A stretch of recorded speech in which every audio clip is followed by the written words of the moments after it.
The battery life on the Watch Ultra finally, after 8 years of new devices, crashes past the 18-hour mark according to Apple, as we have always found it to actually last a bit longer than that and should last 36 hours before needing a charge. That extra capacity partly comes from the new A chip inside, but mostly it comes from the extra thickness of the device that definitely looks and feels chunkier on the wrist.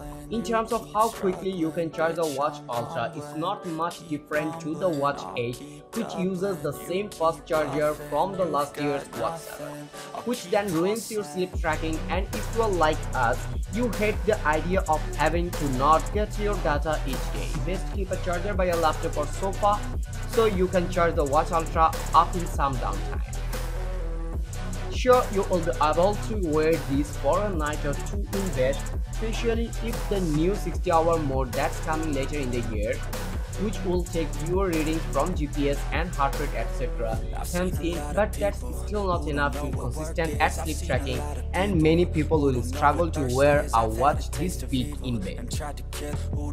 Whether you will be able to see the GPS lock on the Watch Ultra is another thing though, as Apple traditionally doesn't do this. There is a backtrack on board where you can set your own waypoints and then use the compass to retrace your steps, but it looks a very fiddly system, and we can't understand why Apple, which has its own Maps app, don't forget hasn't got offline mapping added into this watch with auto-running routes or similar.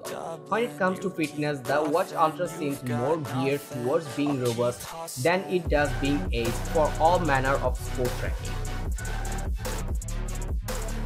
That's all for today. Thank you for watching. If you like the video, feel free to share with your friends and keep watching Review Arena to get your top-notch day-to-day commodities reviewed.